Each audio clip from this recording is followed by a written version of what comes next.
আমার বুকের মানিক আল্লাহ রাখো গো বাঁচাইয়া, আমার সুখের কালেমা গো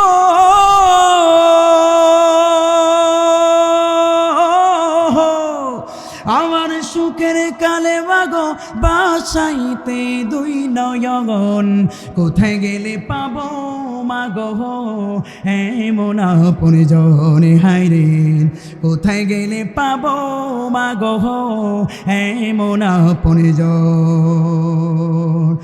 বুকের মানিক যদি বিদেশে তেরা যায় না মাঝে কাঁদে আমার জনম দুঃখী মা, ঠিক কিনা? পৃথিবীর সমস্ত মানুষগুলো তার প্রিয় স্বামী ভাইয়ের কাছে বিদেশের বাড়িতে টাকা চায়, দামি মোবাইল চায়, কিন্তু শুধুমাত্র একজন মানুষই আছে যে কলিজার টুকরা সন্তানের কাছে কিচ্ছু চায় না। ওই মানুষটার নামই হলো জনম দুঃখী আমাদের মা। কথা বলেন ঠিক না বেঠে? বুকের মানিক যদি বিদেশে তেরা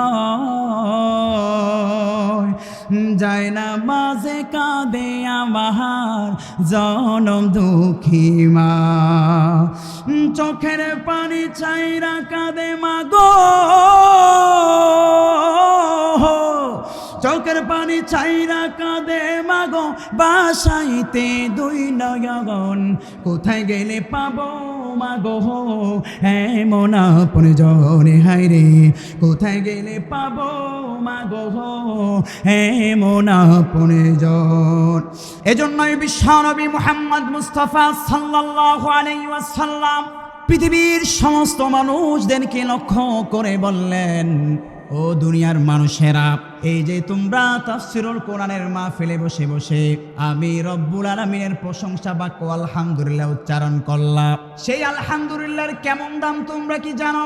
আল্লাহর হাবিব ইরশাদ করছেন, বিশ্বনবী সাল্লাল্লাহু আলাইহি ওয়াসাল্লাম বললেন, আউয়ালু মান ইউদা ইলাল জান্নাহ, হাসরের ময়দানে সমস্ত মানুষগুলো যখন দিকভ্রান্ত হয়ে ছোটাছুটি করতে থাকবে, সন্তান তার আপন সন্তান তার পিতা মাতাকে চিনবে না, কলিজার টুকরা স্ত্রী তার স্বামীকে চিনবে না, ওই কঠিন মুহূর্তে বিশ্বনবী সাল্লাল্লাহু আলাইহি ওয়াসাল্লাম ইরশাদ করছেন, আল্লাহ পাক রব্বুল আলামিন ওই কঠিন মুসিবতের সময় যে সমস্ত গোলামেরা সুখে দুঃখে বিপদে আপদে আমি রব্বুল আমিনের প্রশংসা বাক্য উচ্চারণ করলো, ওই সমস্ত বান্দাদেরকে আমি রব্বুল আমিন আমার জান্নাতে সর্বপ্রথম আহ্বান করব।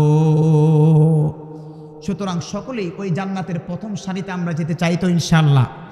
এর জন্য আবারও পড়ছি আলহামদুলিল্লাহ। জান্নাতে যেতে হলে প্রয়োজন কি বলেন? ঈমান। কি প্রয়োজন? ঈমানের প্রয়োজন। ঈমান ছাড়া পৃথিবীতে আল্লাহ পাক রব্বুল আমিনের কাছে কোনো জিনিসের মূল্য নাই। আছে নাকি? পৃথিবীর কোনো মানুষ যদি দাবি করে আমি একজন হাজী সাহেব, আমি বড় মুসল্লি, বড় নামাজি, আমি অনেক দান খয়রাত করি, টুপি পাঞ্জাবি আমি পড়ি, আর যদি এই অন্তরের মধ্যে ঈমান না থাকে, ওই ব্যক্তির মৃত্যু হতে দেরি, তার ঠিকানা জাহান্নামের ব্যবস্থা করে রাখবেন। বলুন তো তিনি কে? এজন্য আল্লাহ পাক রব্বুল আলামিন পবিত্র কোরআনুল কারীমের সূরাতু আলে ইমরানের 102 নম্বর আয়াতে কারিমার মাধ্যমে তিনি আমাদেরকে জানিয়ে দিলেন, রব্বুল আলামিন ইরশাদ করলেন, ইয়া আইয়ুহাল্লাযীনা আমানুত্তাকুল্লাহা হাক্কা তুকাতিহি ওয়া লা তামুতুন্না ইল্লা ওয়া আনতুম মুসলিমুন। মহান রব্বুল আলামিন পবিত্র কোরআনুল কারীমের সূরাতু আলে ইমরানের 102 নম্বর আয়াতে কারিমার মাধ্যমে তিনি আমাদেরকে ডেকে ডেকে বলছেন, হে ঈমানদার বান্দাগণ, তোমরা আমি রব্বুল আলামিনকে ভয় করো। আল্লাহকে কেমন ভয় করব, সেই কোয়ালিটি রব্বুল আমিন পরের শব্দে ব্যক্ত করছেন, হাক্কা তুকাতিহি, শুধুমাত্র নামাজ পড়লাম, অপরদিকে আমার কারবারি হচ্ছে সুদের সাথে, তাহলে আল্লাহ পাক রব্বুল আমিন কি প্রকৃত আমি ভয় করলাম? আমি নামাজ পড়লাম, রোজা রাখলাম, কিন্তু আমি অন্যায় কাজ করছি, তার মানে আমি রব্বুল আমিনকে হাক্কা তুকাতিহি পরিপূর্ণ ভয় করলাম না।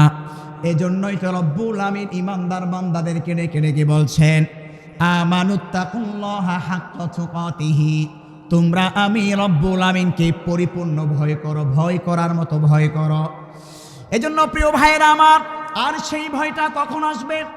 যখন আমার আপনার অন্তরে একজনের প্রতি ঈমান আনবো। বলুন তো চিৎকার করে, তিনি কে? এজন্যই তো বিশ্বনবী সাল্লাল্লাহু আলাইহি ওয়াসাল্লাম এই পৃথিবীর বুকে শান্তি প্রতিষ্ঠা করার জন্য সর্বপ্রথম যেই কর্মসূচি হাতে নিয়েছেন, নবী করিম সাল্লাল্লাহু আলাইহি ওয়াসাল্লাম যখন নবুয়ত প্রাপ্ত হলেন, আল্লাহ পাক রব্বুল আলামিন তার হাবিব জনাবে মুহাম্মদ মুস্তাফা সাল্লাল্লাহু আলাইহি ওয়াসাল্লামকে একটা দাওয়াত প্রদানের কথা আহ্বান জানালেন।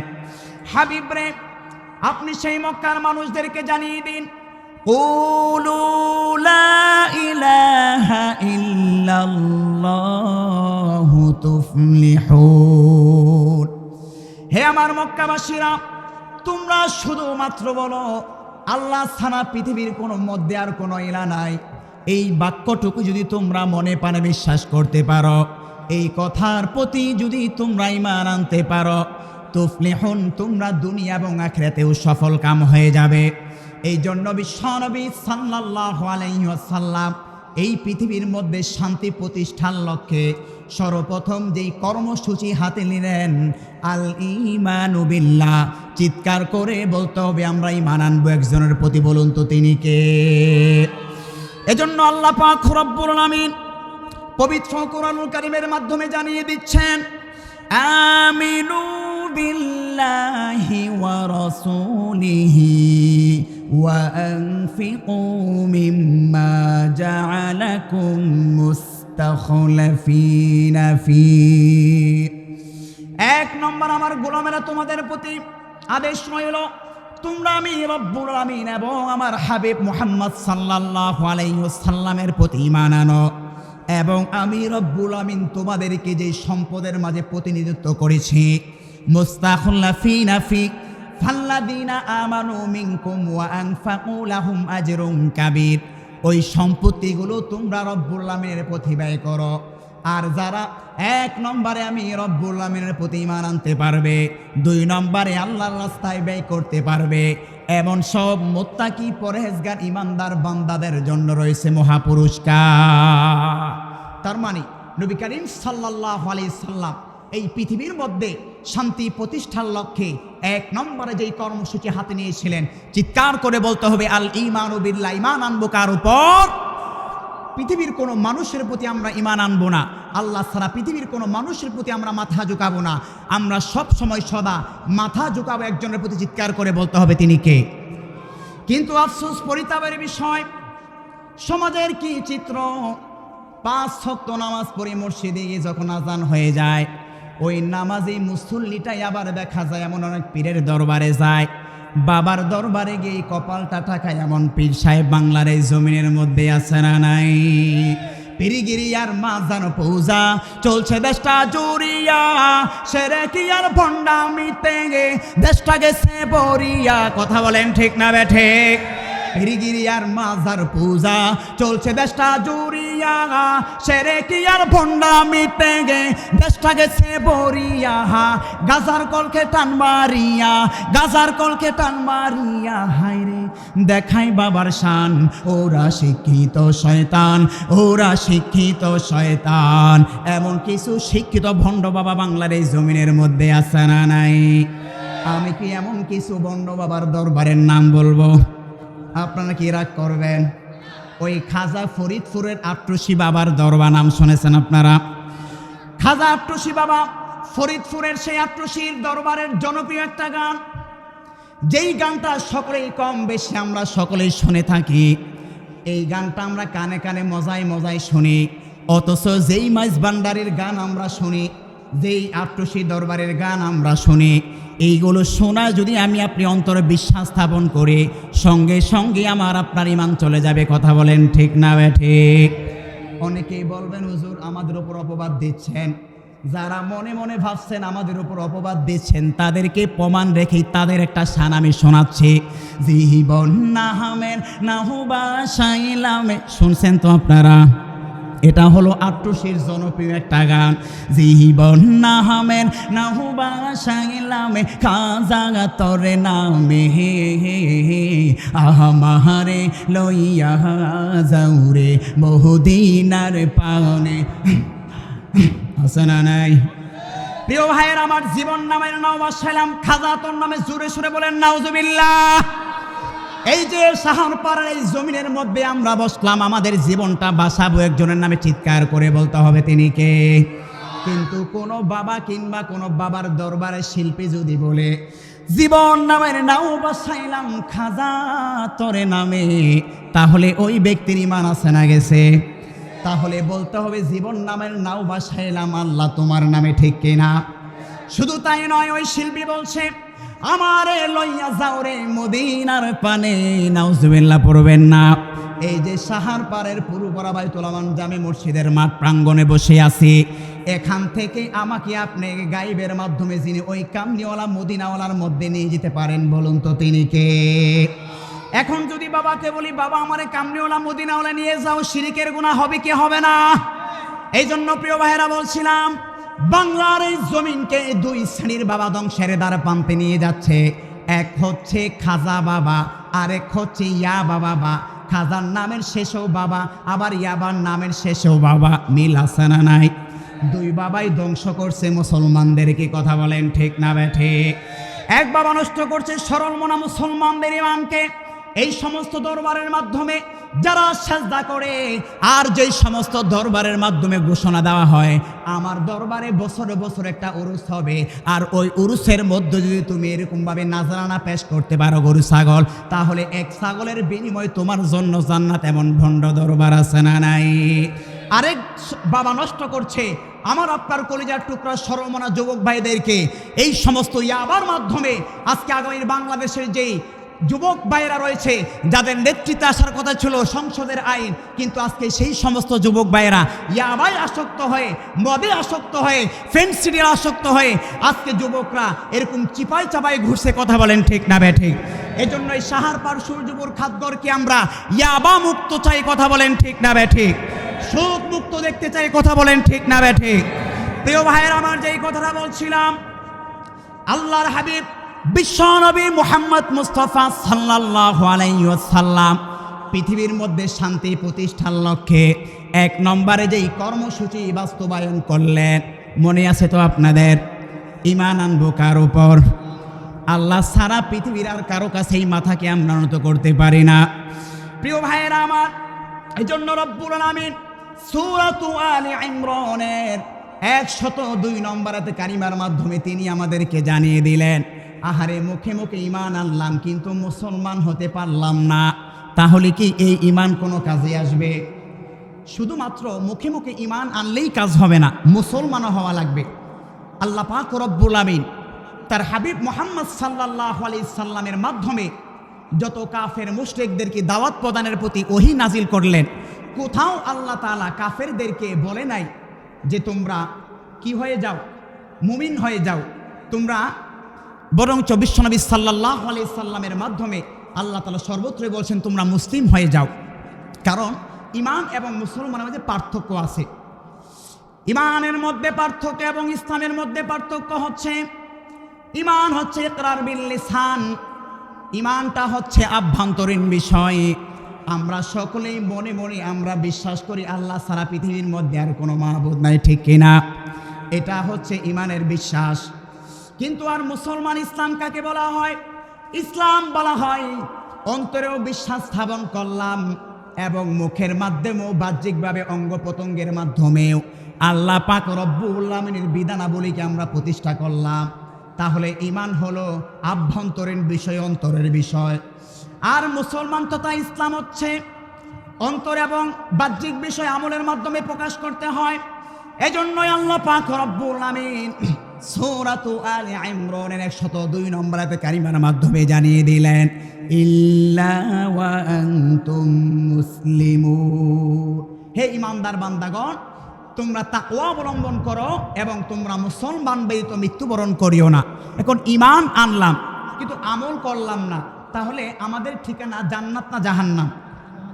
প্রিয় ভাইয়েরা আমার, নবী করিম সাল্লাল্লাহু আলাইহি ওয়াসাল্লাম কাল কিয়ামতের ময়দানে যখন সমস্ত উম্মতের জন্য ইয়া নাফসি করবে, আল্লাহ পাক রব্বুল আমিন তার হাবিবকে লক্ষ্য করে বলবেন, যেমনটা রব্বুল আমিন সূরাত দুহার মধ্যে উল্লেখ করছেন, ওয়ালা সাউফা ইউতিকা রাব্বুকা ফাতারদা। হাবিব রে, আমি রব্বুল আমিন আপনাকে এত পরিমাণ নিয়ামত দেব, যে নিয়ামতগুলো পেয়ে আপনি হাবিব সন্তুষ্ট হয়ে যাবেন। প্রিয় ভাইয়েরা আমার, কাল কিয়ামতের সেই কঠিন ময়দানে সমস্ত নবীরা মহান রব্বুল আমিনকে সন্তুষ্টি করার জন্য মরিয়া হয়ে যাবে, কিন্তু আমার আপনার নবী আখে নামদারে তাজাদারে মদিনা জনাবে মুহাম্মদ মুস্তাফা সাল্লাল্লাহু আলাইহি ওয়াসাল্লামকে স্বয়ং রব্বুল আমিন সন্তুষ্ট করার জন্য পাগল পারা হয়ে যাবে। নবী করিম সাল্লাল্লাহু আলাইহি ওয়াসাল্লাম সাহাবায়ে কেরামকে লক্ষ্য করে বললেন, লা আরদা ওয়াহিদুম মিন উম্মতি ফিন্নার। আল্লাহ পাক রব্বুল আমিন ওই হাসরের ময়দানে নবীজিকে লক্ষ্য করে বলবেন, ওগো আল্লাহর নবীজি, আপনি কি আজকের এই দিনে সন্তুষ্ট নাকি? বিশ্বনবী সাল্লাল্লাহু আলাইহি ওয়াসাল্লাম বলবেন, আমার একজন আদনা থেকে আদনা উম্মত জাহান্নামে থাকতে আমি কেমন করে সন্তুষ্ট থাকি? ইমাম কুরতুবী রাহিমাহুল্লাহ তাফসিরে কুরতুবীর মধ্যে সূরাতুদ দুহার এই তাফসিরের ব্যাখ্যায় তিনি ব্যক্ত করলেন, আল্লাহ পাক রব্বুল আমিন তার হাবিবকে জান্নাতের মধ্যে 1000 জান্নাত তার জন্য তিনি দান করবেন, 1000 রাজপ্রাসাদ তার জন্য রেখে দিবেন। আল্লাহ পাক রব্বুল আমিন তার হাবিবকে ডেকে বলবেন, হাল রদিতা ইয়া রাসূলুল্লাহ, ইয়া হাবিবাল্লাহ, আপনি কি সন্তুষ্ট নাকি? বিশ্বনবী সাল্লাল্লাহু আলাইহি ওয়াসাল্লাম বললেন, আমার কোন উম্মত জাহান্নামে থাকবে আর আমি রাসূল এমন প্রস্তাবে কেমন করে সন্তুষ্ট থাকতে পারি? প্রিয় ভাইয়েরা আমার, তার মানে বুঝতে পারলাম, যারা আমরা রাসূল এবং আল্লাহর প্রতি ঈমান আনলাম, ঈমান আনার পরে শুধুমাত্র এই বিবেচনায় আমরা জান্নাতে চলে যাব এটা নিশ্চিতভাবে বলা যায় না, বরঞ্চ ঈমান আনার পরে ইল্লা ওয়া আনতুম মুসলিমুন, আমাদের সকলকেই মুসলমান হওয়া লাগবে কি লাগবে না?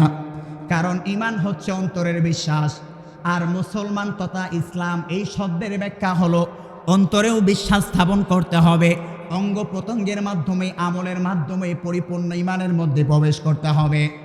এজন্য প্রিয় ভাইয়েরা আমার, আল্লাহ পাক রব্বুল আমিন হাবিবকে যখন এই অফার দেবেন, হাবিব রে আপনি কি সন্তুষ্ট নাকি?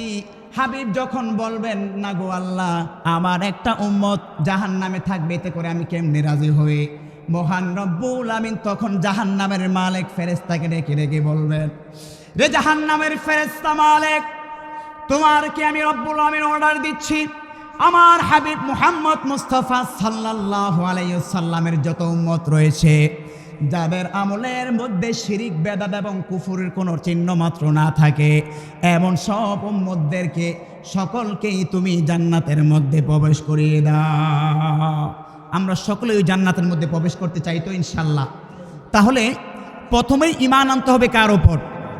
ঈমান আনার পর পরিপূর্ণ ইসলামের মধ্যে প্রবেশ করতে হবে, কারণ আল্লাহ পাক রব্বুল আমিন পবিত্র কোরআনুল কারীমের মধ্যে ইরশাদ করছেন, وَمَن يَبْتَغِ غَيْرَ الْإِسْلَامِ دِينًا فَلَن يُقْبَلَ مِنْهُ وَهُوَ فِي الْآخِرَةِ مِنَ الْخَاسِرِينَ। যারা ইসলাম ব্যতীত অন্য কোনো ধর্মকে গ্রহণ করবে, আল্লাহ পাক রব্বুল আমিন তাদের জন্য জাহান্নামের ব্যবস্থা করে রাখবেন। এজন্য আল্লাহ পাক রব্বুল আমিন অন্যত্রে ঘোষণা দিচ্ছেন, উদখুলু ফিস সিলমি কাফা, তোমরা ইসলামের মধ্যে পরিপূর্ণরূপে প্রবেশ করো। এক ওয়াক্ত নামাজ পড়লাম, আবার 4 ওয়াক্ত নামাজ ছেড়ে দিলাম, তাহলে কি প্রথম চান্সে আমরা জান্নাতে যাব না জাহান্নামে যাব? প্রিয় ভাইরা আমার, ঈমান বিন্দু পরিমাণ যাদের অন্তরে আছে, সকলেই কোনো না কোনো সময় নির্দিষ্ট একটা সময় জান্নাতে যাবে। কিন্তু যারা ঈমান আনার পর পরিপূর্ণ ইসলামের মধ্যে অর্থাৎ পরিপূর্ণ মুসলমানের মধ্যে প্রবেশ করবে, তারা সরাসরি কোনো ট্রানজিট হয় নয়, বরং সরাসরি তাদেরকে আল্লাহ তাআলা জান্নাতের মধ্যে প্রবেশ করিয়ে দিবেন। এজন্য আমরা কি জান্নাতে বায়া হয়ে তথা জাহান্নামের আগুন ভোগ করে জান্নাতে যেতে চাই, নাকি সরাসরি জান্নাতে যেতে চাই? সরাসরি জান্নাতে যেতে হলে প্রথমে আমাদের কাজ কয়টা? ঈমান আনতে হবে। ঈমান আনার পরে আমল আখলাক মুসলমানের মধ্যে পরিপূর্ণ প্রবেশ করতে হবে।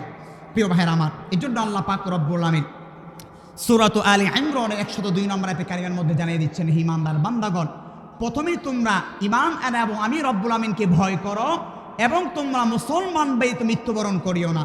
প্রিয় ভাইয়ের আমার, এখানে আল্লাহ তাআলা ঈমানদার বান্দাদেরকে মুত্তাকি বান্দায় রূপান্তরিত করার জন্য বলছেন। প্রিয় ভাইয়ের আমার, প্রথমে হচ্ছে ঈমানের স্তর, তারপরে মুসলমানের স্তর। মুসলমান যখন আমল করতে করতে সর্বোচ্চ লেভেলে পৌঁছে যায়, তখন সে মুত্তাকি বান্দাদের লেভেলে পৌঁছে যায়। আর মুত্তাকি বান্দা যখন হয়ে যায়, তখন সে পরিপূর্ণ মুহসিন বান্দাদের পর্যায়ে চলে যায়। যেমনটা রব্বুল আমিন পবিত্র কুরআনুল কারীমের মাধ্যমে জানিয়ে দিচ্ছেন, আল্লাযীনা ইউনফিকুনা ফিস সাররাই ওয়াদ-দাররা, যাদেরকে আমি রব্বুল আমিন সম্পত্তি দিয়েছি, আর সেই সম্পদগুলো বিপদ আপদ সুখে দুঃখেও আমি রব্বুল আমিনের পথে ব্যয় করে, ওয়াল কাযিমিনাল গায়জ, এবং রাগকে ক্রোধকে তারা দমন করে, ওয়াল আফিনা আনিন নাস, এবং মানুষকে ক্ষমার নীতি গ্রহণ করে, ওয়াল্লাহু ইউহিব্বুল মুহসিনিন, এমন সব বান্দারাই মুহসিনিন। তার মানে প্রথমেই ঈমানদার, তারপরে হচ্ছে মুসলমান, তারপরে হচ্ছে মুত্তাকি। এভাবে আল্লাহকে ভয় করার মাধ্যমে যখন একজন মুসলমান পরিপূর্ণরূপে ঈমানের মধ্যে প্রবেশ করে, সর্বশেষ সে মুহসিনিন বান্দাদের মধ্যে পৌঁছে যায়। আর যারা মুহসিনিন বান্দা হয়ে যাবে, আল্লাহ বলছেন উইদ্দাত লিল মুত্তাকিন, এমন সব বান্দাদের জন্য আমি আল্লাহ তাআলা জান্নাত তৈরি করে রেখেছি। আমরা সকলেই সেই মুত্তাকি বান্দাদের মধ্যে প্রবেশ করতে চাই তো ইনশাআল্লাহ। প্রিয় ভাইয়েরা আমার, বলছিলাম বিশ্বনবী সাল্লাল্লাহু আলাইহি সাল্লাম শান্তি প্রতিষ্ঠার লক্ষ্যে 1 নম্বরে যেই কর্মসূচি হাতে নিয়েছেন, আল ঈমানু বিল্লাহ, ঈমান আনবো একজনের উপর চিৎকার করে বলতে হবে তিনি কে। সেই ঈমানের প্রতি অবিচল থাকতে গিয়ে হামলা আসবে, মামলা আসবে, বাধা আসবে, তারপরেও মুসলমান কখনো সেই ঈমানের প্রতি পিছপা হতে পারে না। কথা বলেন ঠিক না বেঠে? প্রিয় ভাইয়েরা আমার, আল্লাহর হাবিব বিশ্বনবী মুহাম্মদ মুস্তাফা সাল্লাল্লাহু আলাইহি ওয়াসাল্লাম এই ঈমানের পথে অবিচল থাকার জন্য কতই না তিনি কষ্ট করেছেন, কত ত্যাগ তিতিক্ষা তিনি নিজেই সহ্য করেছেন। ওই তায়েফের ময়দানে বিশ্বনবী সাল্লাল্লাহু আলাইহি ওয়াসাল্লামকে রক্তাক্ত করে ফেলল মক্কার মুশরিকরা। শুধু তাই নয়, উহুদের প্রান্তরে বিশ্বনবী সাল্লাল্লাহু আলাইহি ওয়াসাল্লামের দান্দান মোবারক যারা শহীদ করলো, এটা অন্য কোনো কারণ নয়, একমাত্র কারণই হলো মহান রব্বুল আলামিনের প্রতি ঈমান আনার কারণে। এজন্য সেই ঈমানের প্রতি অবিচল থাকতে গিয়ে আমাদের উপর সামান্য বিপদ আপদ আসতে পারে, ঠিক কিনা? কিন্তু সেই বিপদের সময় কি পিচ্ছিল হয়ে পা পিস্তানো যাবে নাকি? ঈমানের প্রতি অবিচল থাকতে হবে। প্রিয় ভাইরা আমার, বিশ্বনবী সাল্লাল্লাহু আলাইহি সাল্লাম শান্তি প্রতিষ্ঠার লক্ষ্যে 2 নম্বরে যেই কর্মসূচি হাতে নিয়েছেন, সেটি হচ্ছে ইনসাফ প্রতিষ্ঠা করা। প্রিয় ভাইয়েরা আমার, আল্লাহ পাক রব্বুল আমিন পবিত্র কুরআনুল কারীমের মাধ্যমে পৃথিবীর মানুষদেরকে জানিয়ে দিচ্ছেন, রব্বুল আমিন বলছেন, ইন্নাল্লাহা ইয়া'মুরু বিল আদলি ওয়াল ইহসান। আল্লাহ বলছেন বিচারকদেরকে, যাদেরকে আমি আল্লাহ তাআলা বিচারিক ক্ষমতা দিলাম, ইয়া'মুরু বিল আদলি ওয়াল ইহসান, তোমরা আদল এবং ইহসানের সাথে বিচার কার্য পরিচালনা করো। ওয়া ইয়ানহাউনা আনিল ফাহশাই ওয়াল মুনকার, এবং অশ্লীল এবং মন্দ কাজ থেকে বিরত থাকার আদেশ দাও। ইয়াইযুকুম লাআল্লাকুম তাযাক্কারুন। আল্লাহ পাক রব্বুল আমিন পৃথিবীর মানুষদেরকে বলছেন, কতই না উত্তম উপদেশ তোমাদেরকে আমি দিলাম। প্রিয় ভাইরা আমার, যারা এখন এদিক সেদিক ঘোরাফেরা করছেন, আলহামদুলিল্লাহ আমাদের মেহমান চলে এসেছে। নারায়ে তাকবীর। বিশ্বজয়ী কারি হাফেজ আবু রায়হানের আগমন, কারি জুনাইদ সাহেবের আগমন, প্রধান বক্তা জুনাইদ আল হাবিব সাহেবের আগমন। আলহামদুলিল্লাহ পড়েন। আমাদের মাহফিল এসে গিয়েছে, ইনশাল্লাহ কিছুক্ষণ পরে আমাদের কাঙ্ক্ষিত মেহমান চলে আসবে। আপনাদের একটু কষ্ট দিচ্ছি, একটু সামনে চলে আসি, আমরা একটু সামনে চলে আসি, একটু হরকত করে একটু সামনে চলে আসি, একটু সামনে। নারায়ে তাকবীর, একটু সামনে আসেন না ভাই। লা ইলাহা ইল্লাল্লাহ।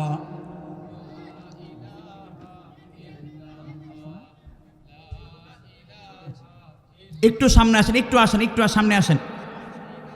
সামনে আসেন। প্রিয় ভাইয়েরা আমার, মহান রব্বুল আলামিন পৃথিবীর মানুষদেরকে লক্ষ্য করে বললেন, ও দুনিয়ার বিচারকেরা, যখন তোমরা বিচার কার্য পরিচালনা করবে, ওয়াইদা হাকামতুম বাইনান নাসি আন তাহকুমু বিল আদল, যখন তোমরা মানুষের মাঝে বিচার কার্য পরিচালনা করবে, তোমরা ন্যায় ইনসাফের সাথে বিচার কার্য পরিচালনা করো। আরো দুনিয়ার বিচারকেরা খুব সাবধান, ইন্নাল্লাহা কানা সামিআন বাসীরা, মনে করছো বিচার কার্য পরিচালনা করার ক্ষেত্রে দুনিয়ার সিসি ক্যামেরা তোমরা ফাঁকি দিতে পারো, কিন্তু আমি রব্বুল আলামিন ওই আরশে আজিমে যে সিসি ক্যামেরা ফিট করে রাখলাম, ওই সিসি ক্যামেরাও কি কোশ্চিনকালে ফাঁকি দেওয়া যায় নাকি? প্রিয় ভাইয়েরা আমরা, আজকে তো দুর্নীতি সর্বত্রই ছড়িয়ে পড়ছে। বিগত বছরে আমি যখন কুমিল্লা পাসপোর্ট অফিসে গেলাম, অফিসে যাওয়ার পর যখন পাসপোর্টের জন্য আমি অফিসারদের সাথে কথা বলতে শুরু করলাম, আমি শুরুতেই অফিসারকে বললাম, স্যার কোনো কিছু লাগবে নাকি? বলেন যদি কোনো কিছু লাগে সেটা আমি দিয়ে দেই, কারণ আজকাল আমাদের অফিস কার্যকলাপ হয়ে গিয়েছে ঘুষ ছাড়া কোনো বিকল্প নাই, ঠিক কিনা? ঘুষ ছাড়া কি নাই, কোনো বিকল্প নেই। এই জন্য যেখানে উপায় নেই সেখানে দিতেই হয়, বাধ্য হয় আমাদেরকে, সেটার মাসালা ভিন্ন। এজন্য আমি অফিসারকে বললাম, স্যার কিছু লাগবে নাকি? স্যার বলল না কিছু লাগবে না। আমাকে অনেক তালা ঘুরিয়ে একটা সিপাই জায়গা নিয়ে গেল।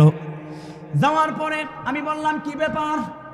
2 তালা থেকে 3 তালা আমাকে নিয়ে গেলেন, আবার 3 তালা থেকে নিচতলা নিয়ে আসলেন। তারপরও আমার পাসপোর্টের কোনো কার্যকলাপ শেষ করছেন না কেন? কয় হুজুর, আপনি যেখানে আমাকে প্রস্তাব দিয়েছিলেন এটা এমন জায়গা যেখানে সরকারিভাবে সিসি ক্যামেরা আছে না নাই?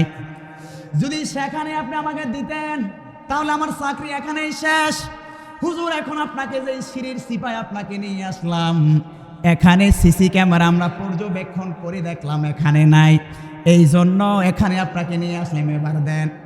প্রিয় ভাইয়েরা আমার, তার মানে দুনিয়ার সমস্ত মানুষগুলো যত চিপা চাপাই বের করুক না কেন দুর্নীতি করার জন্য, ঘুষ খাওয়ার জন্য, এই পৃথিবীর সমস্ত মানুষগুলোকে যিনি ওই আরশে আজিম থেকে পর্যবেক্ষণ করছেন, বলুন তো তিনি কে? এজন্য মহান রব্বুল আমিন পৃথিবীর মানুষদেরকে লক্ষ্য করে বললেন, ও দুনিয়ার বিচারকেরা খুব সাবধান, যখন তোমরা বিচার কার্য পরিচালনা করবে, আন তাহকুমু বিল আদল, তোমরা ন্যায় ইনসাফের সাথে দায়িত্ব পালন করো। ইন্নাল্লাহা কানা সামিআন বাসীরা, আর জেনে রাখো নিশ্চয় আল্লাহ পাক রব্বুল আমিন ওই আরশে আজিম থেকে কিন্তু সব কিছু পর্যবেক্ষণ করছে। শুধু তাই নয়, আমি রব্বুল আমিন সামিআন, সব কিছু কিন্তু শুনি। তোমরা যদিও আকার ইঙ্গিতে ঘুষ চাইতেছ, কিন্তু আমি রব্বুল আমিন সেই মনের ভাষাও কিন্তু বুঝি, ঠিক কিনা?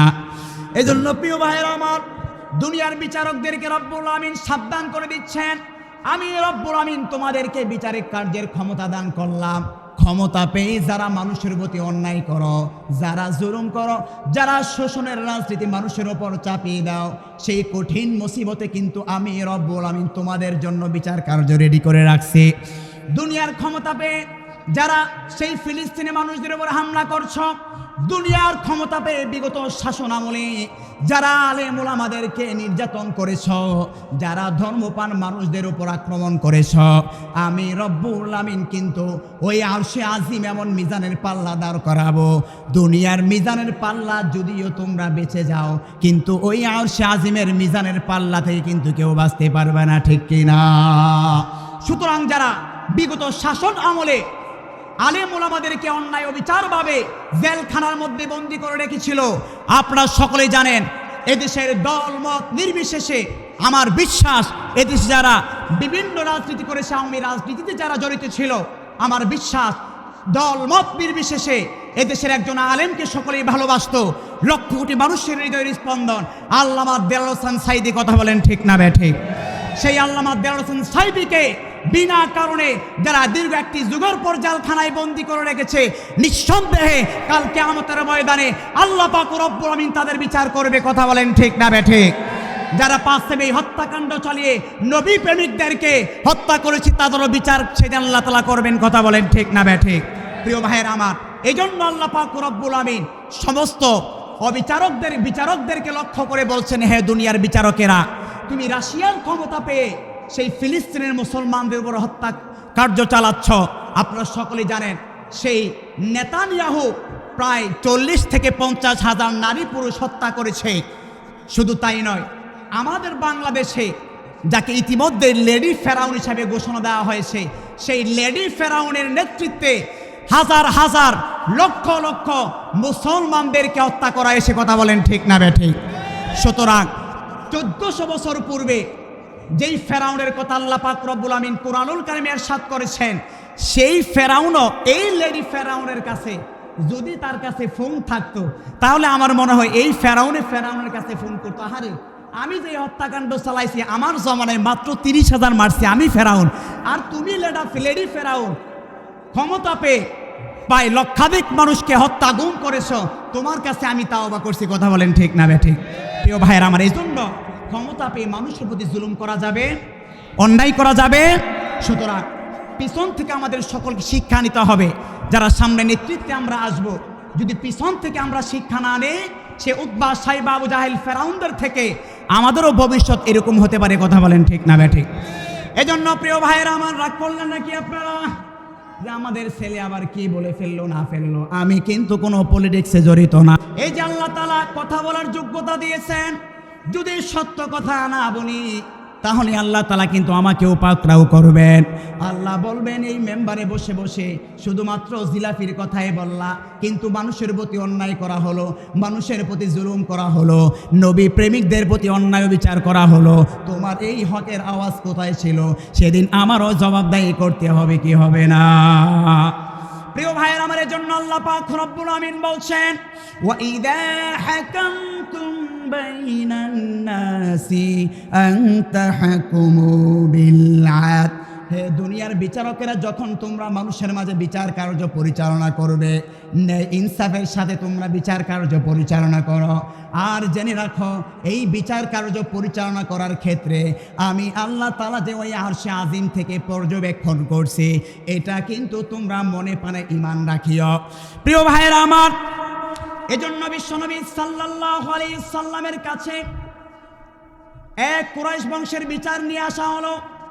বিশ্বনবী সাল্লাল্লাহু আলাইহি সাল্লামের কাছে তার পালক পুত্র যায়েদ ইবনে হারেসা রাদিয়াল্লাহু তাআলা আনহুর পুত্র, তিনি সুপারিশ করলেন ওই কুরাইশ বংশের মহিলা সম্পর্কে।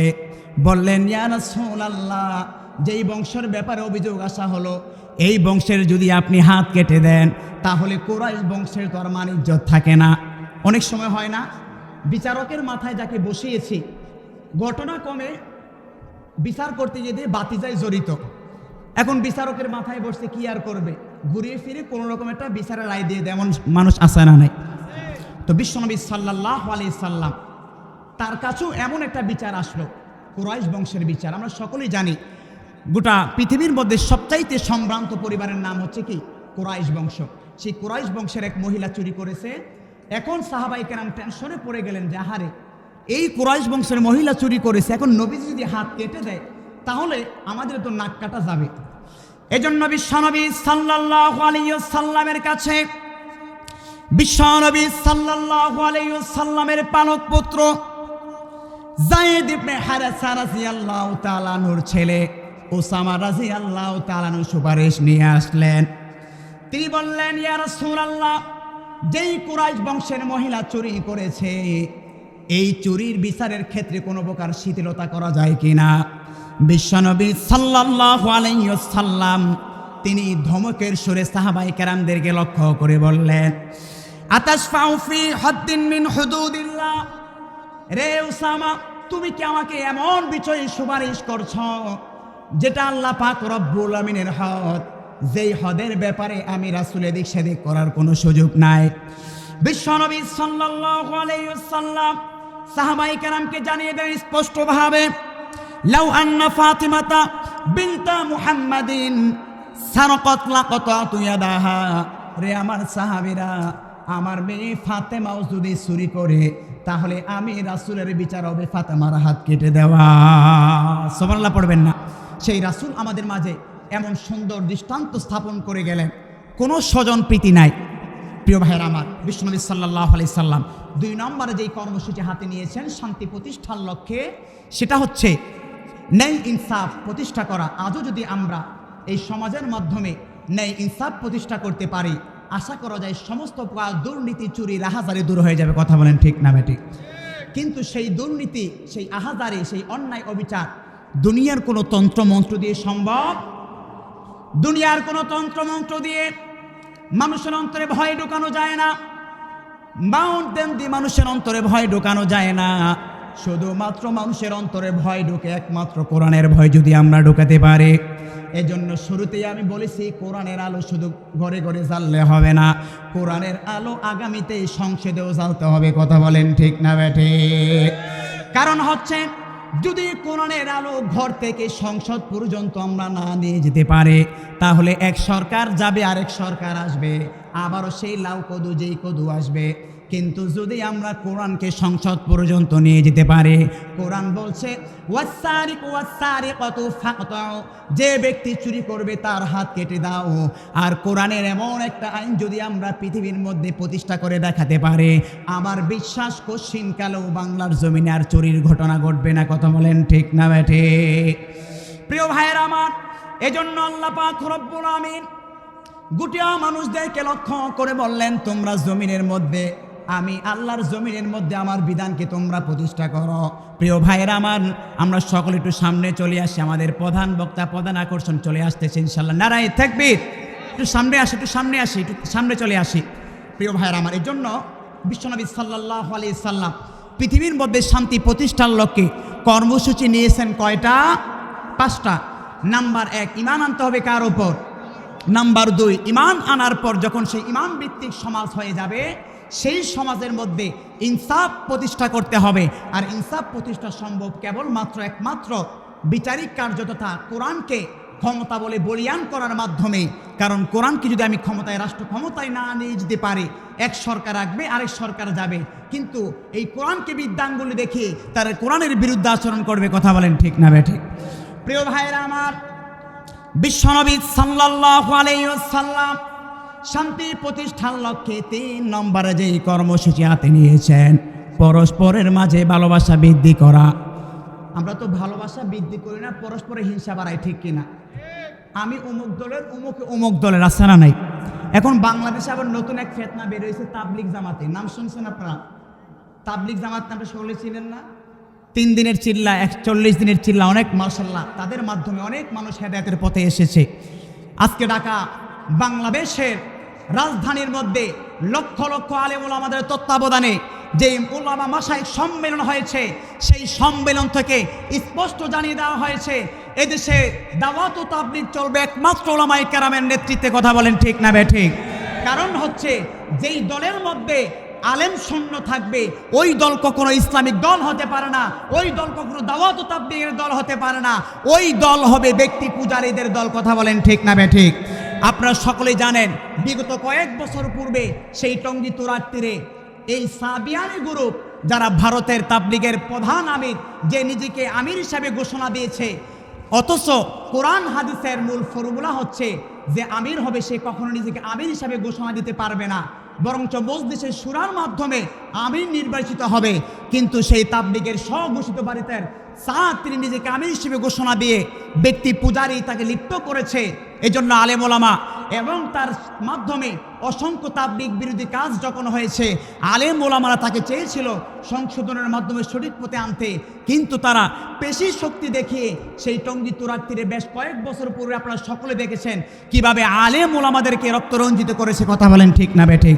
যারা বিগত আমলে আলেম ওলামাদের গায়ে হাত তুলেছে তারা যেমন ইসলামের দুশমন, দাওয়াত ও তাবলীগের নাম দিয়ে যারা সাতপন্থী, যারা নিজেদেরকে স্বঘোষিত আমিরের অনুসারী দাবি করে, তারাও আলেম ওলামাদের উপর হামলা করার কারণে ইসলামের দুশমন। কথা বলেন ঠিক না বেঠিক? সুতরাং আমরা দাওয়াত ও তাবলীগ আলেম ওলামাদের নেতৃত্বে চাই কি চাই না? বলে কেন দরকার আলেমের নেতৃত্বে? প্রিয় ভাইয়েরা আমার, কারণ হচ্ছে আলেম ওলামাদের মেধার মধ্যে কোরআন হাদিসের জ্ঞান। এখন আলেম ওলামাকে বেঁচে রেখে আপনি ইসলাম কি বুঝবেন ইঞ্জিনিয়ার থেকে? আপনি কি ইসলাম বুঝতে যাবেন কাঠমিস্ত্রি থেকে? আপনি কি ইসলাম বুঝতে যাবেন যিনি 3 সিল্লা দিয়েছে তার থেকে? এই জন্য প্রিয় ভাইয়েরা আমার, সারা জীবন যদি আপনি সিল্লা লাগিয়ে জীবনটা কাটিয়ে দেন, তারপরেও একজন আলেমের সম্মান মর্যাদার ধারে কাছেও আপনি হবেন না। এই জন্য দাওয়াত ও তাবলীগকে অনেক ভাই আছেন পছন্দ করেন না, তাদের হিসাব ভিন্ন। কিন্তু আমরা যারা দাওয়াত তাবলীগকে পছন্দ করি, এদেশে দাওয়াত ও তাবলীগের মাধ্যমে অনেক ভাই নামাজমুখী হচ্ছে না ভাই? অনেক মানুষ হালাল হারাম পথে আসতেছে না ভাই? এটা কিসের বরকতে? দাওয়াত ও তাবলীগের বরকতে লক্ষ লক্ষ মানুষ এটার মাধ্যমে হেদায়েত হচ্ছে। সুতরাং সেই ইহুদি খ্রিস্টান এজেন্ডা বাস্তবায়নের লক্ষ্যে যারা সাতপন্থী নিজেদেরকে অনুসারী দাবি করে, তারা কশিনকালেও ইসলামের পক্ষের শক্তি হতে পারে না, বরং তারা ইসলামের দুশমন। কথা বলেন ঠিক না বেঠিক? প্রিয় ভাইয়েরা আমার, যে কথাটা বলছিলাম, বিশ্বনবী সাল্লাল্লাহু আলাইহি সাল্লাম শান্তি প্রতিষ্ঠার লাগে পারস্পরিক ভালোবাসা, সৌহার্দ্য, ভ্রাতৃত্ব ছড়িয়ে দিয়েছেন। যে উদাহরণটা দিতে চেয়েছিলাম, এই দলাদলি করে আমরা পরস্পরে যে হিংসাত্মক মনোভাব আমরা ছড়িয়ে দিচ্ছি, অমুকে জামাত ইসলাম, অমুকে কৌমি, অমুকে সুন্নি, এই যে পরস্পর ডিভাইডেড হচ্ছে আমাদের, বলুন তো এদেশে জামাত ইসলামের যারা কর্মী আছে তারাও কোন জিনিসকে প্রতিষ্ঠা করার জন্য রাজনীতি করে? কোরআনকে প্রতিষ্ঠা করার জন্য, ঠিক কিনা? যারা এরকম ভাবে বিএনপির মধ্যে কে মুসলমান নাই, আছে না নাই? তাহলে পরস্পরে এই রাজনীতির হিংসা নিয়ে আমরা কেন সমাজের মধ্যে বিচ্ছিন্ন হয়ে যাচ্ছি? প্রিয় ভাইয়েরা আমার, সব সময় মনে রাখতে হবে মুসলমানদের শত্রু আওয়ামী লীগ, বিএনপি কিংবা অন্য কোনো দল নয়। মুসলমানদের শত্রু হচ্ছে ইহুদি, খ্রিস্টান এবং মুশরিকরা। কথা বলেন ঠিক না বেঠিক? তবে হ্যাঁ, বিগত আমলে যারা মুসলমানদেরকে হত্যা করেছে, সেই হত্যার ক্ষমা যদি কেউ চায়, হত্যার বিনিময়ে হত্যা, এই হত্যার বিনিময়ে যদি হত্যা কায়েম করতে পারি তারপরেও ক্ষমা পাবে, ঠিক কিনা? এই জন্য প্রিয় ভাইরা, যে কথা আমি আপনাদেরকে বলছিলাম, পারস্পরিক ভালোবাসা, সৌহার্দ্য ছড়িয়ে দেওয়ার লক্ষ্যে বিশ্বনবী সাল্লাল্লাহু আলাইহি সাল্লাম কর্মসূচি গ্রহণ করেছেন। সেই কর্মসূচির আওতায় তিনি কিছু কর্মসূচি দিয়েছেন। পরস্পরের ভালোবাসা কিভাবে আমরা বৃদ্ধি করব? ইন্নামাল মুমিনুনা ইখওয়া, পরস্পরে তোমরা মুমিন ভাই ভাই। ফাসলিহু বাইনা আখওয়াইকুম, এক ভাই ঝগড়া লিখতে দেখেছ তো তাকে কি আমি বলবো ভাই হাত থাকতে মুখে কি? আছে না নাই? হাত থাকতে মুখে কি না বলে কি বলবো ভাই? আল্লাহর জন্য তোমরা ঝগড়াটা কি করে দাও, ছেড়ে দাও। পারবো না ইনশাল্লাহ? 2 নম্বর কর্মসূচি হচ্ছে আফসুস সালাম বাইনাকুম, পরস্পরের ভালোবাসা বৃদ্ধির জন্য একে অপরকে কি দেব? সালাম দেব। 3 নম্বরে অন্য মানুষ সম্পর্কে বদ ধারণা করব না। ইন্না বা'দাজ জন্নি ইসমুন, বদ ধারণা অতি খারাপ। আমি হুজুর মানুষ, ঘটনা কমে। ধরেন আপনাদের অত্র এলাকার ইমাম সাহেব হুজুর, ঘটনা কমে ইমাম সাহেব হুজুর টুপি খুলে রাস্তাতে হেঁটে যাচ্ছে গরমের কারণে। এখন মুসল্লি দেখে আই হাই হাই, এই হুজুর দিয়ে মাস্তান, অথচ হুজুর টুপি খুলেছিল গরমের কারণে। আর মুসল্লি কি ট্যাগ দিল? হুজুর মাস্তানের মতো টুপি খুলে ঘোরে। অথবা ধরুন হুজুর মানুষ নতুন বিয়ে শাদী করেছে, হুজুরের তো মন চাই কক্সবাজার ঘুরতে, ঠিক কিনা? এখন হুজুর বউ নিয়ে, পর্দা পশিদার বউ নিয়ে ঘুরতে গেল, আর পোলাপান দেখে আই হাই হাই, এই হুজুর দিয়ে গার্লফ্রেন্ড নিয়ে ঘুরে। এমন কিছু যুবক আছে না? এটা আবার ফেসবুকে ভিডিও করে সারা দেয় গোপনে, হুজুর মেয়ে নিয়ে ঘুরে। আসলে কি হুজুর মেয়ে নিয়ে ঘুরছে না বউ নিয়ে ঘুরছে? অথবা হাজী সাহেব যাচ্ছেটা ভালো কাজে, কিন্তু আমি ধারণা করলাম কি এই হাজী সাহেব কোনো খারাপ কাজে যাচ্ছে। এই যে মানুষ সম্পর্কে বদ ধারণা, এটা সম্পর্কে পরস্পরের ভালোবাসা, ভ্রাতৃত্ব নষ্ট হয়ে যায়। এই জন্য কোনো কিছু না জেনে, ক্লিয়ার্স যতক্ষণ পর্যন্ত আমি না জানবো, ততক্ষণ পর্যন্ত কোনো মানুষ সম্পর্কে বদ ধারণা আমরা করব না। অনেক স্ত্রী স্বামী সম্পর্কে বদ ধারণা করে, আমার স্বামী কি করে, পিরিশ খালি মোবাইলে কি করে। হ্যাঁ, অনেক স্বামী এটা আছে, পরকীয়ায় জড়িত হয়ে যায়, সেটার হিসাব ভিন্ন। কিন্তু কথায় কথায় কাজে কাজে সন্দেহ করে, এটা বড় মারাত্মক সংসার ভাঙনের অন্যতম কারণ। প্রিয় ভাইরা আমার, তাহলে 3 নম্বর কর্মসূচি হচ্ছে শান্তির পরস্পরে ভালোবাসা সৌহার্দ্য প্রতিষ্ঠার জন্য খারাপ ধারণা অন্তর থেকে বসে দেব। 4 নম্বর বিষয় হচ্ছে একে অপরের দোষ তালাশ করব না। সারাদিন সায়ের হোটেলে বসে আরে জানিস না আব্দুল কুদ্দুসের পোলা তো আরে বিশাল কারবার ঘটাই ফেলছে, তো এই ঘটনা শুই না আরেকজন আবার বলা শুরু করছে, আরে জানোস না অমুক বাড়ির অমুকে তো মাইয়ালা ভেগে গেছে। আচ্ছা বলুন, অমুকের মেয়ে ভেগে গিয়েছে, এটা বলে আপনার কোনো লাভ আছে? এই যে আপনি অন্যকে নিয়ে ভাবছেন, অন্যকে নিয়ে সময় নষ্ট করছেন, অথচ এই কিঞ্চিত পরিমাণ সময় যদি নিজের জন্য আপনি ব্যয় করতেন, আপনার জীবন অনেক কল্যাণকর হয়ে যেত। এই জন্য পৃথিবীর মধ্যে যারা বড় হয়েছে, নিজেকে নিজে নিয়ে যারা ভাবছে, পৃথিবীর মধ্যে তারাই বড় হতে পেরেছে। আর সারাদিন অমুকে কি করলো, তমুকে কি করলো, এগুলোর মাধ্যমে কখনো বড় হওয়া যায় না। প্রিয় ভাইয়েরা আমার, এই জন্য বিশ্বনবী সাল্লাল্লাহু আলাইহি সাল্লাম সাহাবায়ে কেরামকে লক্ষ্য করে বললেন, ওয়াল্লাহি লা ইউমিনু, ওয়াল্লাহি লা ইউমিনু।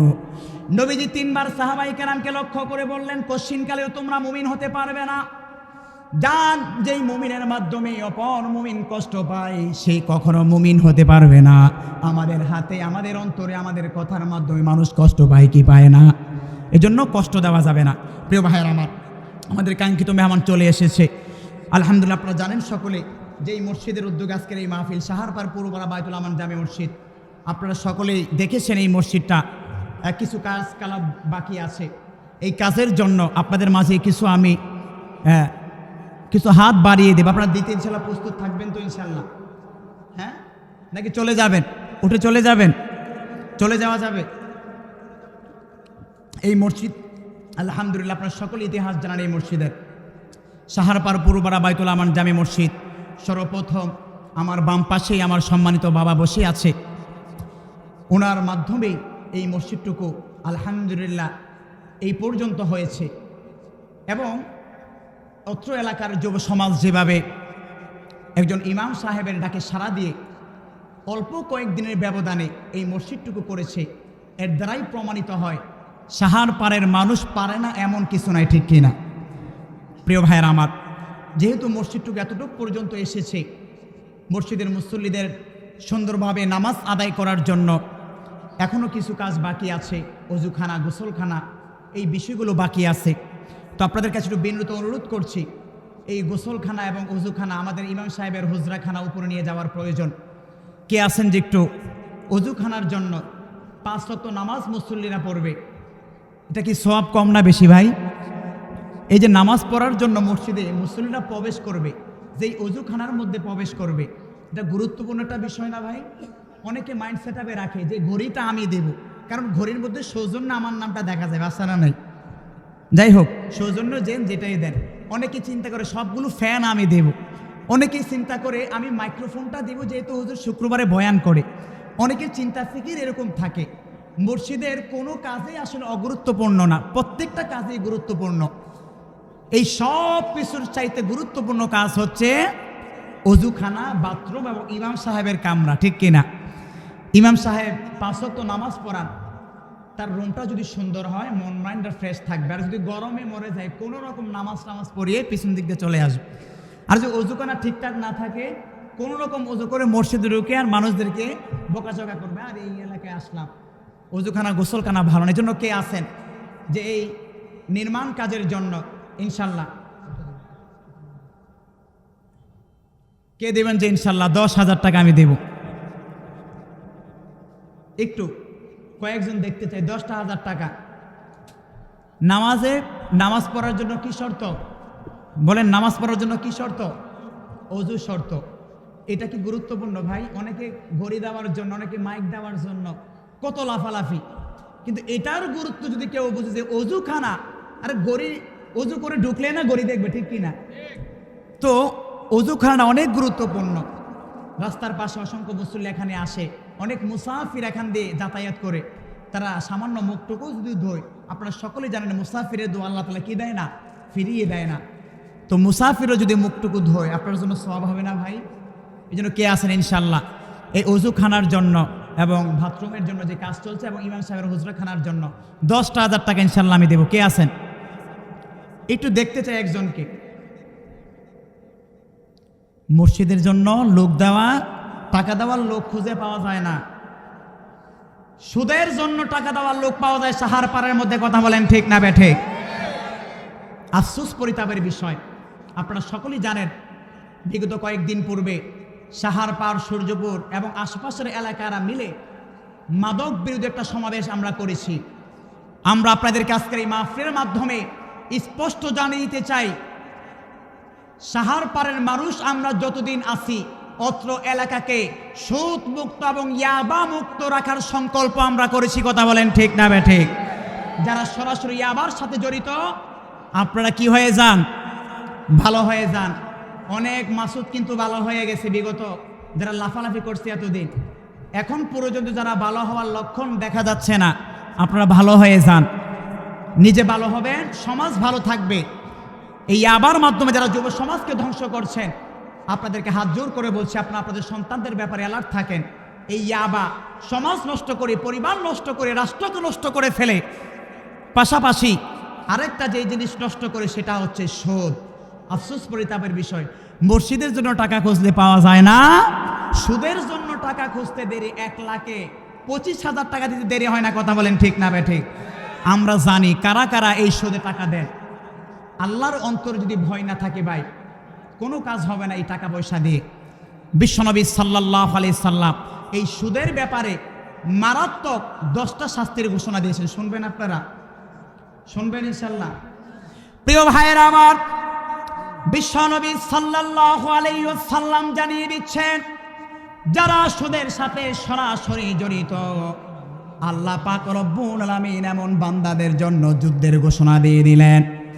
কাল কিয়ামতের ময়দানে মহান রব্বুল আমিন যারা সরাসরি সুদের সাথে জড়িত, ওই সমস্ত মানুষদেরকে ডেকে ডেকে বলবেন, আসো আসো, আজকে কারা আসো, আমি রব্বুল আমিনের সাথে যুদ্ধ করবা। প্রিয় ভাইরা আমার, সুদ যারা দিবে এবং গ্রহণ করবে তাদের ব্যাপারে আল্লাহ পাক রব্বুল আমিন 2 নম্বর শাস্তির ঘোষণা করছেন। কাল কিয়ামতের ময়দানে তারা পাগল হয়ে উঠবে। ইয়াকুমুল্লাযী ইয়াতাখাব্বাতু শাইতানু মিনাল মাস, শয়তানের ওয়াসওয়াসার ফলে যারা সুদের কারবারে জড়িত ছিল, কাল কিয়ামতের ময়দানে তাদেরকে পাগল করে রব্বুল আমিন উঠাবেন। 3 নম্বর শাস্তি হলো সর্বদা তার উপর আল্লাহ তাআলার অভিশাপ অবতীর্ণ হতে থাকে। সর্বদা যদি আমাদের উপর অভিশাপ নাজিল হয়, তাহলে আল্লাহর রহমত যতই নামাজ পড়ি কোনো কাজ হবে? এজন্য প্রিয় ভাইয়েরা আমার, 4 নম্বর শাস্তি হচ্ছে নিজের মায়ের সাথে জিনা করার শাস্তি। নাউজুবিল্লাহ পড়েন। সুতরাং যারা এরকমভাবে সুদের সাথে জড়িত আছেন, যখন সুদ দিবেন সাথে সাথে এটা মাথায় রাখবেন যে আমি আমার মায়ের সাথে জিনা করতেছি। কি করতেছি? এই কথা যদি অন্তরে ধাপিত হয়, কোশ্চিনকালেও কোনো মুসলমান কি সুদের কারবারে জড়িত থাকতে পারে? প্রিয় ভাইরা আমার, 5 নম্বরে শাস্তি হচ্ছে কাল কিয়ামতের কঠিন ময়দানে বিশ্বনবী সাল্লাল্লাহু আলাইহি সাল্লাম এমন কিছু মানুষদেরকে তিনি দেখবেন, যেই মানুষগুলো ওই রক্তের নদীর মধ্যে হাবুডুবু খেতে থাকবে। জিব্রাইলকে নবীজি জিজ্ঞেস করলেন, তারা কারা? নবীজি বললেন, যারা সুদের কারবারে জড়িত ছিল তারা এই কঠিন মুহূর্তে এই নদীর মধ্যে হাবুডুবু খেতে থাকবে। 6 নম্বরে আল্লাহ পাক রব্বুল আমিন যারা সুদের কারবারে জড়িত থাকে তাদের আযাবকে তিনি ত্বরান্বিত করেন। অর্থাৎ কখন এক আযাব যাবে, আরেক আযাব কখন তাদের উপর অবতীর্ণ হবে, এটা আল্লাহ তাআলার পক্ষ থেকে দ্রুত নাজিল হতে থাকে। প্রিয় ভাইরা আমার, 7 নম্বরে যারা সুদ খাবে, এই সুদের কারণে এলাকার মধ্যে খাদ্য সংকট দেখা দিবে। কি দেখা দিবে? খাদ্যের সংকট মানে কি? দ্রব্যমূল্যের দাম বেড়ে যাবে, বাড়ছে না কমছে? দ্রব্যমূল্য বাড়া মানে কি? মানুষ আর খেতে পারতেছে না। এটাও এই সুদের কারবারের সাথে জড়িত হওয়ার কারণে সুদ ভিত্তিক জীবন ব্যবস্থা হয়ে গেছে আমাদের ব্যক্তি পর্যায় থেকে নিয়ে। প্রিয় ভাইরা আমার, আমার বুকের মানিক আল্লাহ রাখো গো বাঁচাইয়া, আমার সুখের কালেমা গো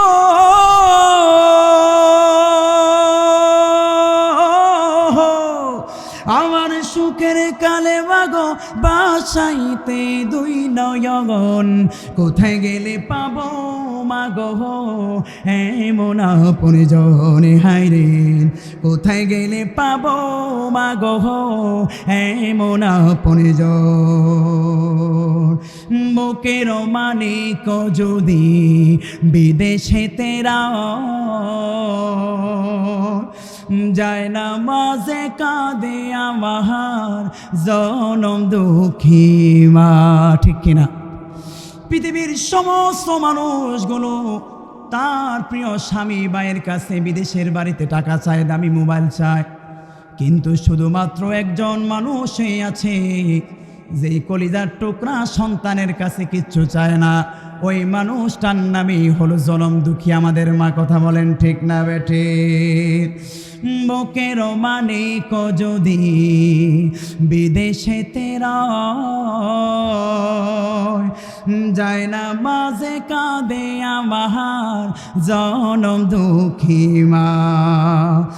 চোখের পানি চাইরা কাঁদে মা গো, চোখের পানি চাইরা কাঁদে মা গো, বাসাইতে দুই নয়ন কোথায় গেলে পাবো মা গো এমন আপনজন। হায় রে কোথায় গেলে পাবো মা গো এমন আপনজন। রব্বুল আলামিন আমার নজরুল ভাই তার মায়ের জন্য 20,000 টাকা দান করলেন। ও রব্বুল আলামিন এই 20,000 টাকা উসিলা করে দিয়ে আপনি আমার নজরুল মায়ের কবরটাকে জান্নাতের টুকরা বানাইয়া দেন।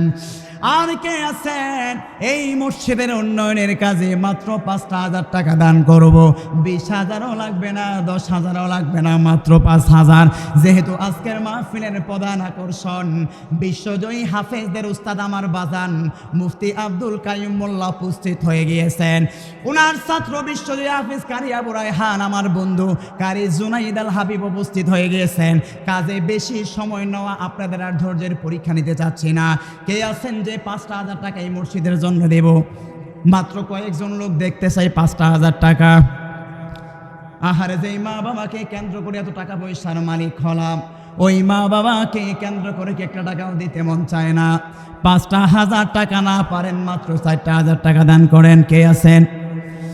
বলছিলাম প্রিয় ভাইয়েরা আমার, মা বাবার জন্য মসজিদ মাদ্রাসা কিংবা এতিমদের জন্য টাকা চাওয়া হয়, অনেকের পকেটের থেকে টাকা বের হয় না, কিন্তু ওই ব্যক্তি থেকে যখন কোনো ব্যক্তি সুদের জন্য টাকা আনতে যায়, টাকা চাইতে দেরি, পকেট থেকে বের হতে দেরি না। কথা বলেন ঠিক না বেঠিক?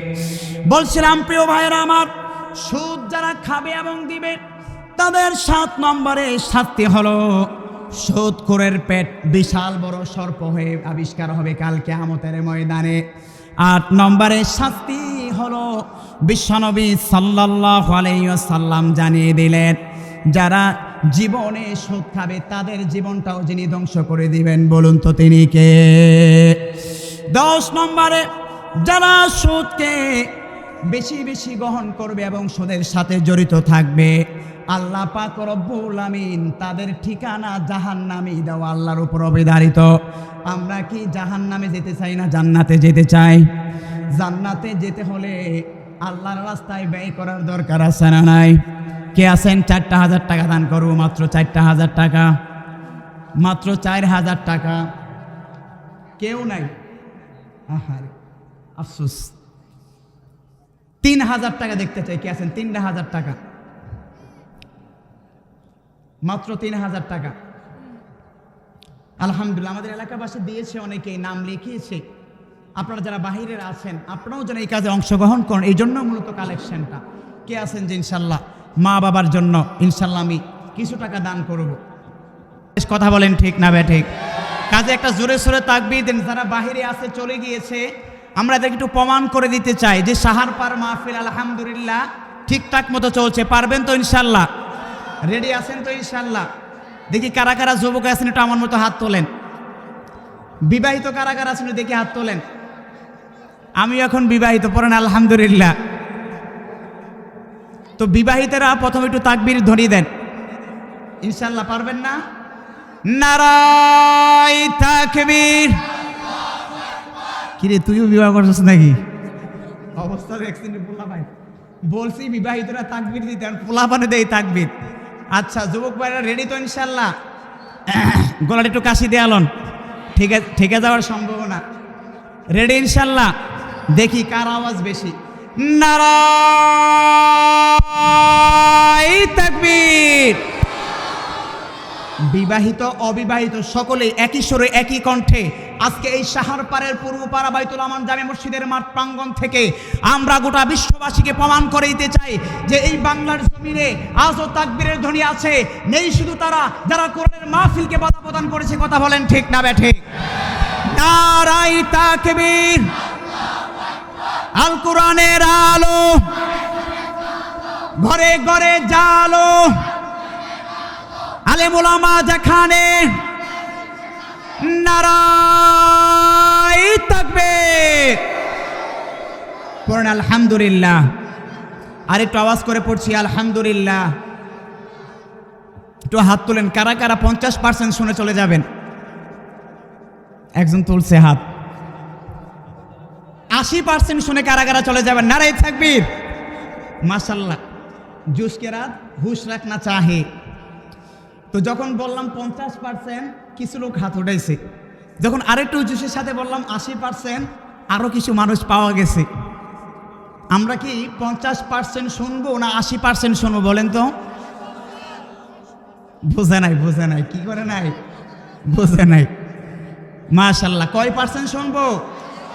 100% শুনতে হলে কারা কারা শেষ পর্যন্ত থাকবে তাকবীরের ধ্বনি দিয়ে দেখে দেন। লিল্লাহি তাকবীর, নারায়ে তাকবীর। আল্লাহ সকলকে কবুল করুন। সকলে পড়ছি আমিন।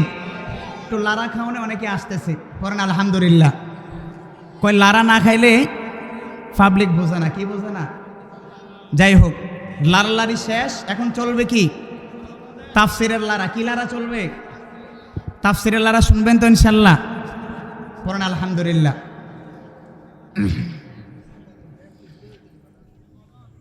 ইনশাল্লাহ সব চলবে। গজল হামদেনাথ সব চলবে। তাফসির মাহফিল যেহেতু দিয়েছি একটু তাফসির করার দরকার আছে না ভাই? তাহলে তো এই নামটার অপমান হবে, ঠিক কি না? এই জন্য একটু তাফসির করি। গজল চলবে, হামদেনাথ চলবে, সব কিছুই চলবে।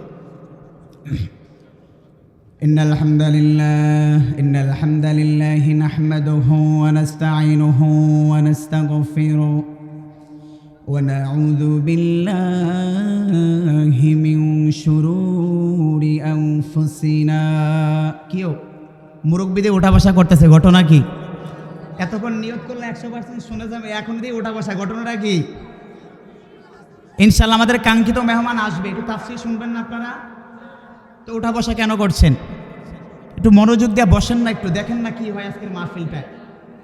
বাদ মাগরিব আলোচনা করেছেন আমার স্নেহের মাওলানা সাইদুল ইসলাম মাসুদ। গোটা বাংলাদেশে যিনি আলোচনা করেন, শুধু আমার দাওয়াতে এখানে বাদ মাগরিব আলোচনা করেছেন, চমৎকার আলোচনা করেছেন। যারা ইউটিউবার ভাইয়েরা সকলেই চিনেন এক নামে। তো ইনশাল্লাহ আপনাদের আমি অত্র এলাকার কৃতি সন্তান, আলহামদুলিল্লাহ আপনাদের দোয়ায় বিভিন্ন দেশের প্রান্তে আলোচনা করি।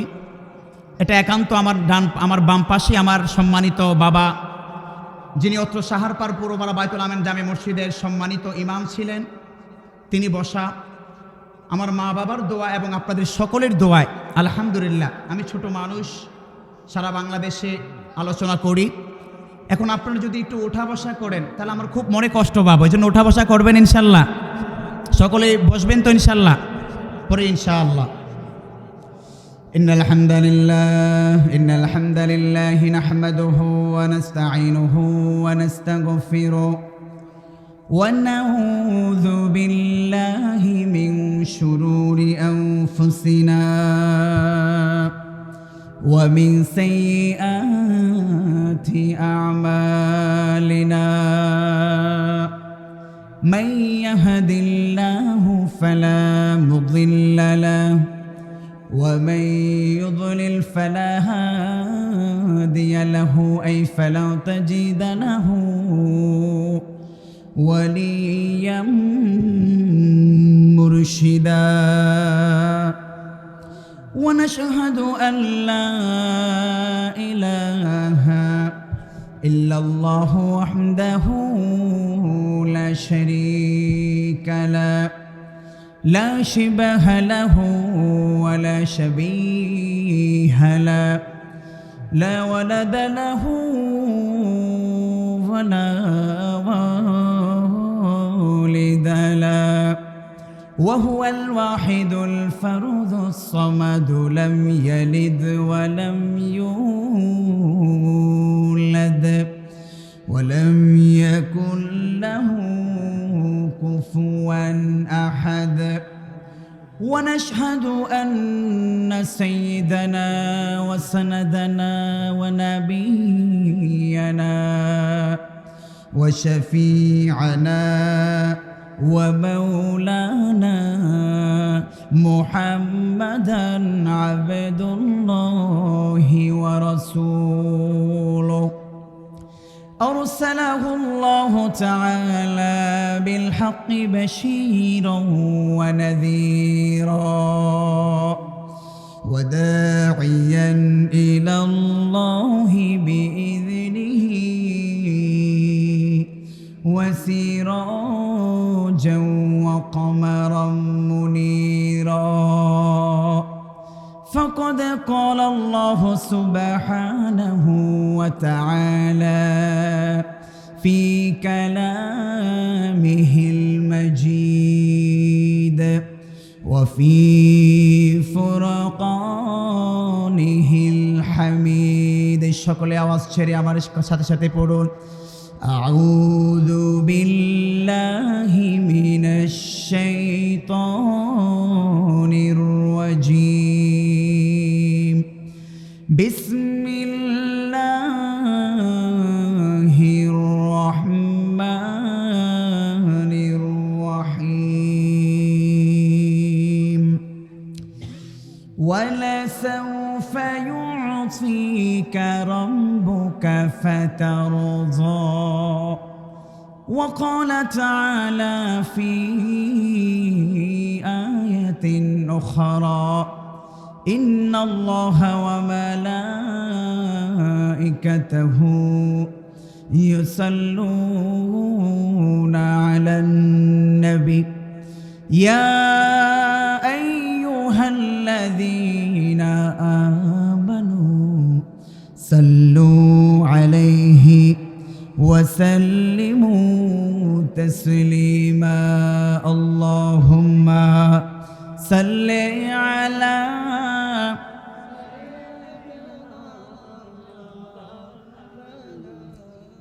محمد سيدنا مولانا محمد بلغ العلا بكماله كشف الدجى بجماله حسنت جميع خصاله صلوا عليه وآله শাহারপাড় পুরপাড়া বাইতুল আমান জামে মসজিদ ও যুব সমাজের উদ্যোগে আজকের এই নবম বার্ষিক তাফসীর কোরআনের মাহফিলের প্রধান আলোচক আমার বন্ধুবর কারি জুনাইদ আল হাবিব এবং প্রধান আকর্ষণ গোটা বাংলাদেশে আলোড়ন সৃষ্টিকারী আন্তর্জাতিক হিফজুল কোরআন প্রতিযোগিতায় বিশ্বে এখন স্থান অর্জনকারী কারি আবু রায়হান এবং তিনি যার কাছে পড়াশোনা করেছেন অসংখ্য আন্তর্জাতিক হাফেজদের ওস্তাদ হজরত মৌলানা মুফতি আব্দুল কাইয়ুম মোল্লা হাফিজাহুল্লাহ সহ আজকের মাহফিলের যিনি সভাপতিত্ব করছেন পীরজাদা মাওলানা আব্দুল হাই আয়োজনে শাহারপাড় পুরপাড়া সর্বোপরি আল্লাহ তাআলা আমাদের শাহারপাড়ের পুরপাড়া যুব সমাজকে কবুল আর মঞ্জুর করুন আমরা সকলে পড়ছি আমিন।